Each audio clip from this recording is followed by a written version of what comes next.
orang per atau hari. 20 ya. Tiba-tiba menjadi 16.000. Jadi ini kenaikannya bagaikan eksponensial kan Ya, gitu. ya Pak.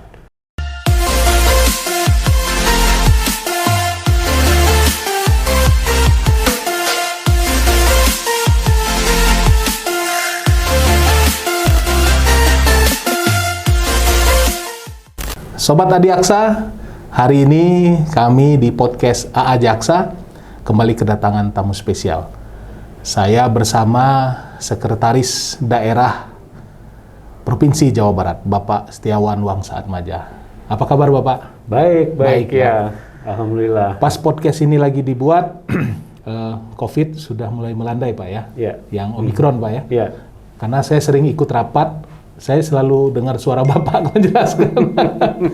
Lagi tinggi-tingginya jadi takut dengar suara Bapak. Gimana Pak kondisi COVID yang pas di pertengahan, ya menjelang bulan puasa lah ini Pak ya? Ya. Pertengahan Iya, baik. Terima kasih. Ini saya ucapkan selamat dulu ya. Luar biasa ini. Siap, Bapak. Jadi saya baru pertama masuk sini dan baru pertama juga tahu ada podcast di Kejati Jabar. Siap. Terima kasih atas undangannya nih, Bang Iya Fit. Pak, baik Pak. Jadi yang pertama terkait dengan masalah COVID ini, Ya. gitu ya. Dan kita tahu varian yang saat ini sedang hangat-hangatnya adalah Ya. varian Omikron. Ya.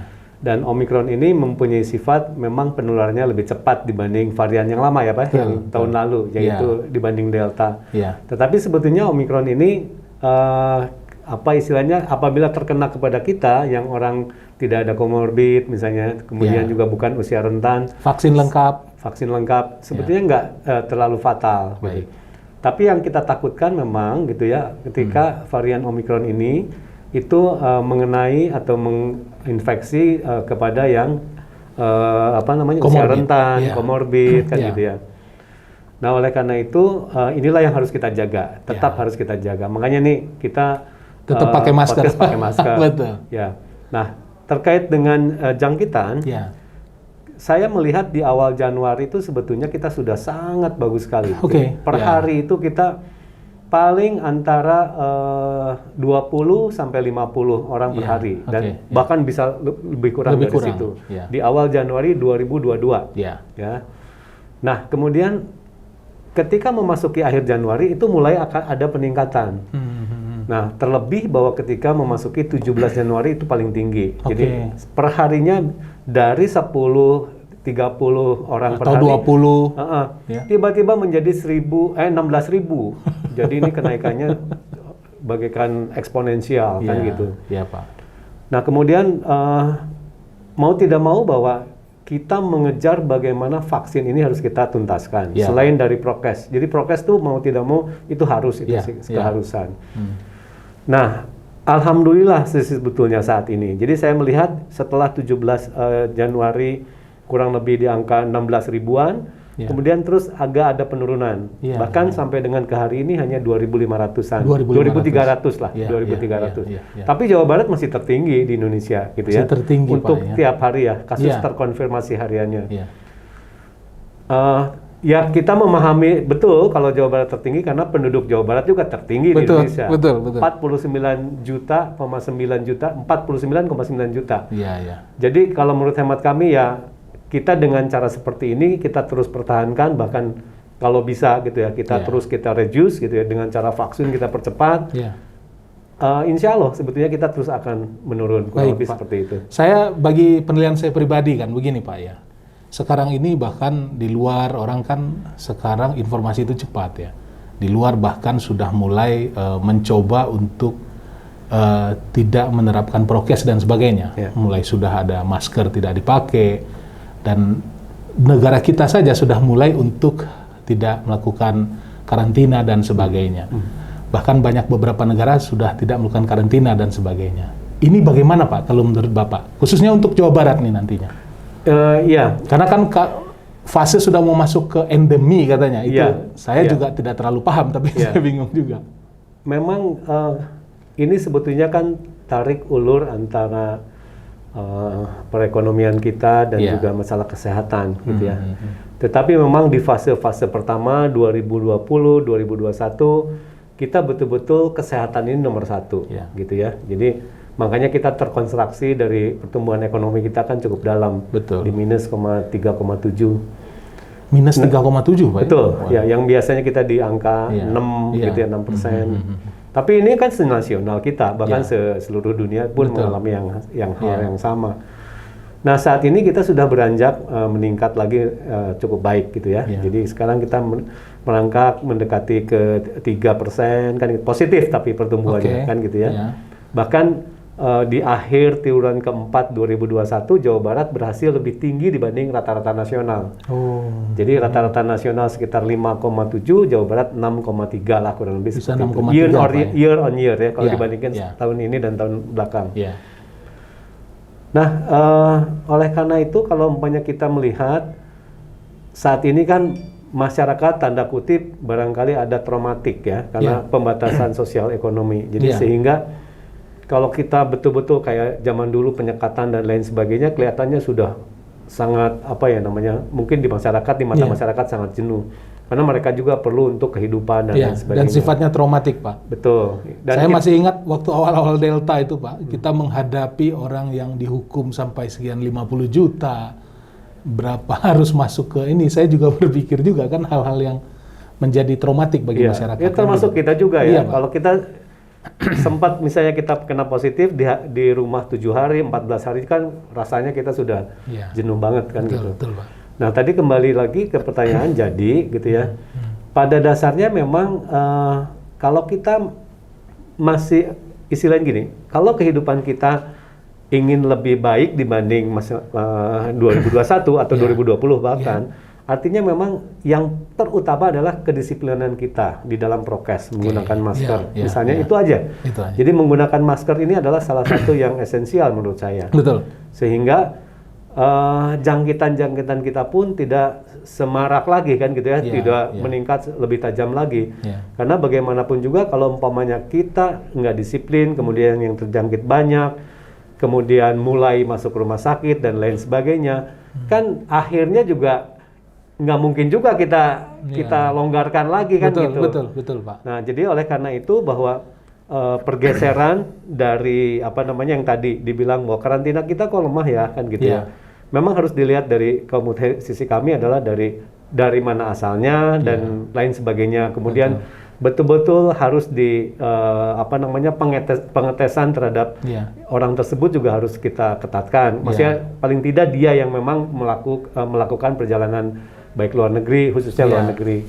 Kemudian juga dari pandemi ke endemik juga sama menurut hemat saya bahwa tetap bahwa di dalam transisi pandemik ke endemik untuk memastikan itu semua prokes kita nggak boleh dilepas dan vaksin kita harus dikejar. Iya. Sekarang ini Jawa Barat untuk vaksin di tahap pertama, dosis pertama untuk masyarakat umum sudah hampir 90%. Hampir 90%. Iya, Pak? 90%. Vaksin pertama Pak ya? Iya. Yang kedua kurang lebih 70%. Udah 70. Nah, tapi kan sebaiknya ya kalau bisa 100% ya 100% saja. Iya. Untuk memastikan bahwa yang tadi itu untuk mengurangi resiko-resiko apabila terjangkit kemudian kurang lebih Benar gitu. Pak, karena memang Jawa Barat ini kan daerah yang banyak dikunjungi Pak. Betul, ya. Bandung, pas weekend dan Iya. sebagainya, Puncak, hari-hari libur, ya. Puncak, Iya. kemudian banyaklah daerah kota Pangandaran, kabupaten. Kemudian perlintasan orang sepanjang tol Cipali, Betul, ya kan? betul.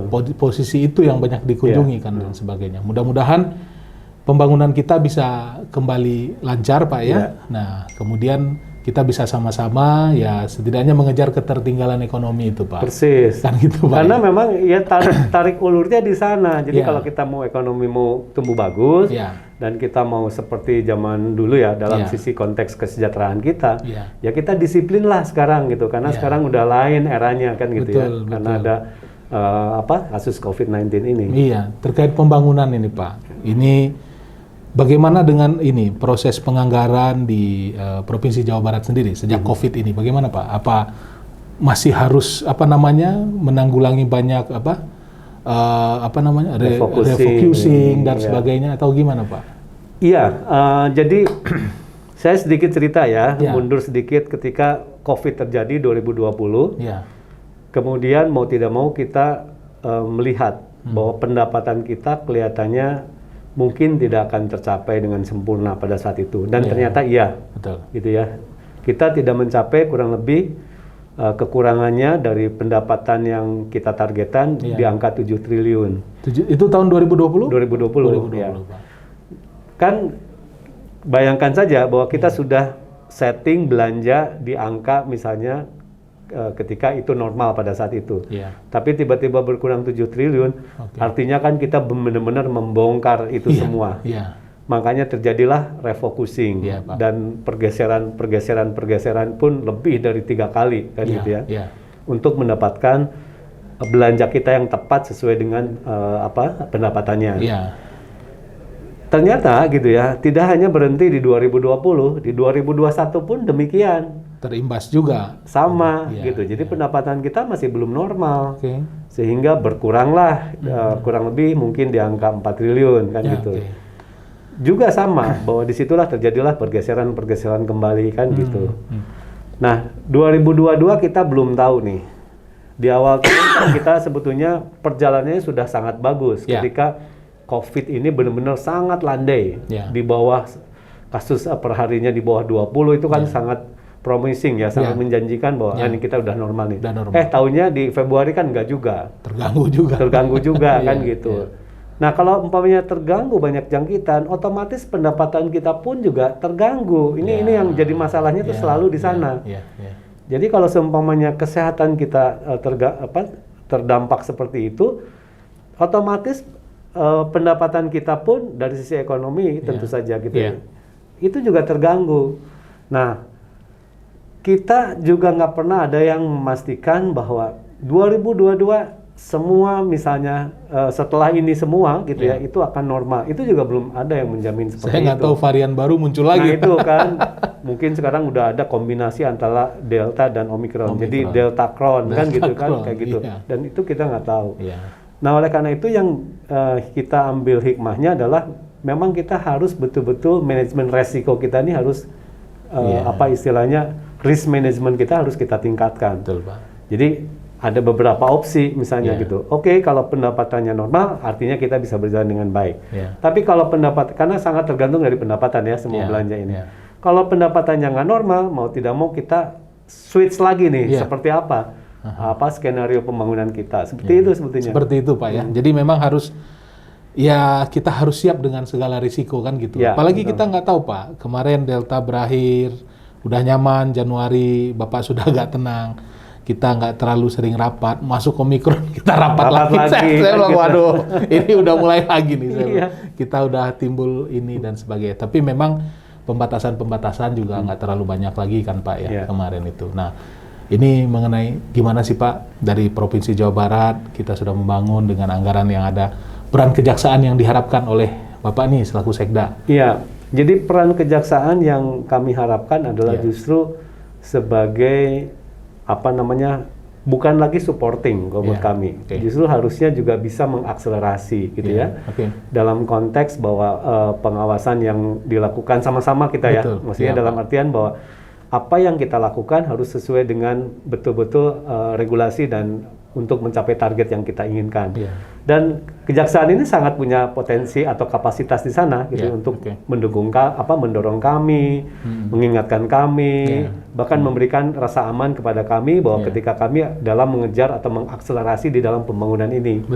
Jadi itu sih sebetulnya yang kami harapkan gitu ya. Jadi sebagai pendamping bukan sebagai support saja, sudah menjadi bagian dari pembangunan bagian itu dari sendiri. Jadi kami sih berharap memang sudah menjadi bagian dari kami. Dan sekarang apa sih yang nggak transparan ya, kan semuanya juga kita bisa dibangun secara transparan. Dan oleh karena itu, karena kita sama-sama punya niatan yang baik dengan dibuka secara lebih transparan kan kayak gitu ya. Jadi betul-betul seharusnya kita bisa bekerja dengan sama-sama lah dengan baik gitu ya untuk mempercepat dan mencapai capaian kinerja yang kita inginkan. Karena tantangannya memang tidak mudah Pak ya. Provinsi Jawa Barat, kondisi sedang COVID dan sebagainya, harus pinter-pinter mengatur bagaimana kita bisa menghadapi resiko-resiko ini. Betul. Tadi Bapak sudah keliling kantor nih Pak. 3 kata Pak kira-kira untuk Kejaksaan Tinggi Jawa Barat ini Pak.